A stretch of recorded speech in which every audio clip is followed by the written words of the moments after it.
যদি তুলাবাজি না হয় তাহলে তুলাবাজি কোনটা, সব কিছু দেখাবো, সঙ্গে থাকে।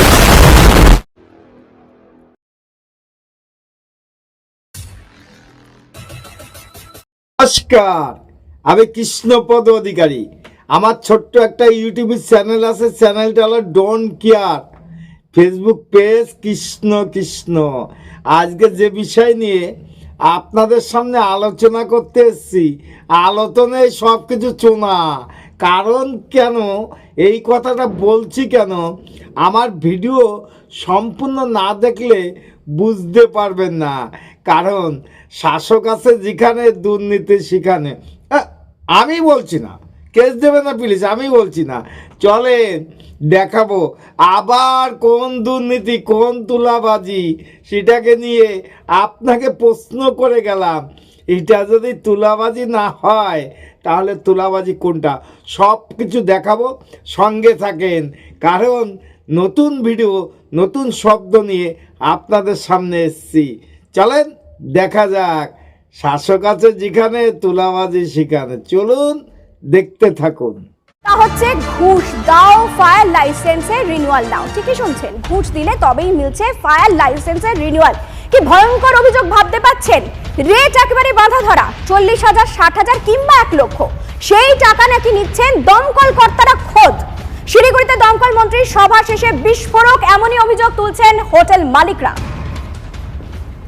একটা রিনিউয়াল যদি করতে হয়, আমাদের অলরেডি আছে এবং বিগত 15 বছর 20 বছর ধরে আমরা এক্সিস্ট করছি। সেই জায়গায় ওনারা চেয়ে বসছেন শুধু রিনিউয়ালের জন্য। ওনারা ডিমান্ড হচ্ছে 40,000, 50,000 এরকম শুধু রিনিউয়াল, যার জন্য গভর্নমেন্টের কোনো ফিজ জমা দিতে হয় না। কিন্তু আমাদেরকে ওনাদেরকে ব্রাইব দিতে হয়। ঘুষ, অবশ্যই ঘুষ, এবং সেটা আমি লিখিত আকারে ডিজি সাহেবকেও জানিয়েছি। কিছু কিছু জায়গা, বেশ কিছু জায়গা থেকে কমপ্লেন এসছে, পুরনো বিল্ডিং যেখানে নাকি রিনিউয়াল হয়ে গেছিল 3-4 বছর, সেটা রিনিউয়াল হয়েছে, নতুন করে সেই সার্টিফিকেটগুলো আটকে গেছে। একটা অভিযোগ এসছে, বাড়তি টাকা চাওয়া হচ্ছে না সরকারি ফির বাইরে। মন্ত্রী কি বললেন? মন্ত্রীকে সেই কথাটা আমরা বলার সুযোগই পেলাম না, কারণ ইন্টারঅ্যাক্টিভ সেশন মাত্র 40 মিনিটের ছিলেন। অভিযোগ শুনলেন তো, ভয়ঙ্কর সব অভিযোগ। কি বলছেন দমকল মন্ত্রী সুজিত বসু, শুনুন। এমনি কোনো অভিযোগ আমি পাইনি, যেটা ওদের বক্তব্য ছিল যে অনেক সময় কিছু বাড়ি আছে যে বাড়িগুলোর কাগজপত্র ঠিক নেই। না, ওরা স্ট্রেট ঘুষের কথা বলছে যে বাড়তি টাকা আছে। না, আমাকে সেটা বলেনি। আমাকে যেটা বলেছে এই বাড়িগুলোর ক্ষেত্রে কি করে রেগুলারাইজ হতে পারে, যদি সরকার এটা আমাদের কথাটা ভাবনা চিন্তা, আমরা বলেছি কেস টু কেস দেখবো ব্যাপারগুলো। সরাসরি চলে যাবো আমাদের প্রতিনিধি প্রসেনজিতের কাছে। প্রসেনজিৎ, ভয়ঙ্কর অভিযোগ, লাইসেন্স রিনিউয়ালে নাকি 40,000, 60,000, 1 লক্ষ টাকার রেট বেঁধে দেওয়া হচ্ছে। কি তথ্য উঠে আসছে তোমার কাছে? দেখো, গতকাল উত্তরকন্যায় বৈঠক ছিল। বৈঠকে মন্ত্রী যাদের আমন্ত্রণ জানিয়েছিলেন তারা মন্ত্রীর আমন্ত্রণে আমন্ত্রিত হয়ে মন্ত্রীর সভায় যোগ দিলেন। সেখানে উদ্দেশ্য কী ছিল? ফায়ার লাইসেন্সের সরলীকরণ এবং ব্যবসায়ীদের কী সমস্যা তার সমাধান করা। কিন্তু বৈঠক শেষে ব্যবসায়ী, হোটেল মালিকরা বেরিয়ে এসে যে তথ্য দিলেন, তাতে বোধহয় দমকল দপ্তরের অস্বস্তি বাড়ল। তারা বলছেন পুরনো ভবনের ক্ষেত্রে, যেগুলো পুরনো ভবন, যেখানে একাধিক দোকানপাট, রেস্তোরাঁ, অফিস রয়েছে, সেই সমস্ত প্রতিষ্ঠানগুলোর ক্ষেত্রে বর্তমান যে অগ্নি নির্বাপন বিধি তা সমস্ত ক্ষেত্রে প্রযোজ্য নয়, এবং সেটা বুঝেই যাদের লাইসেন্স আছে রিনিউয়ালের ক্ষেত্রে নির্দিষ্ট সময় নির্দিষ্ট দরে বাঁধা টাকা না দিলে নাকি লাইসেন্স মিলছে না। বলছেন কেউ কেউ এটা নাকি ঘুষ, এই টাকা না দিলে লাইসেন্স মিলবে না। ব্যবসায়ীকে হত্যা দিয়ে পড়ে থাকতে হবে দমকল দপ্তরে, চটিক হয়ে যাবে, কিন্তু লাইসেন্সের রিনিউয়াল আপনি পাবেন না।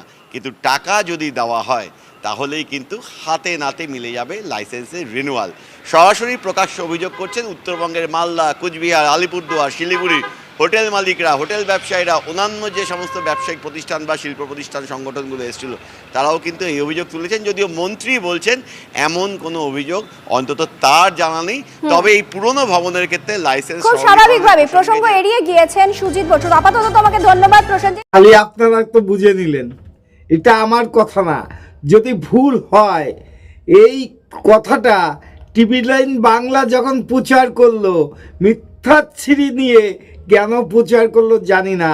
যাই হোক, হোটেল মালিকদের কথা আর বর্তমানে আমাদের যে মন্ত্রী আছে তার কথার সঙ্গে আকাশ পাতাল পার্থক্য কেন জানি না। কোন জায়গায় দাঁড়িয়ে আছে। আমিও জানি 26-এ আগত ইলেকশন তো আছে, কিছু মাল কামানোর ধান্দা করতে হবে, সেইটা নিয়ে কিছু কথা আপনাদের সামনে বললাম। কোনটা সত্য কোনটা মিথ্যা বাংলার জনগণের কাছে প্রশ্ন রেখে গেলাম। যদি ভিডিওটা ভালো লাগে লাইক শেয়ার কমেন্ট করবেন এবং পার্ট 2 দেখুন, নতুন আর একটা দুর্নীতি। তাহলে এখন আপনাদের কাছে বিদায়, নমস্কার, টাটা। Madam, sorry.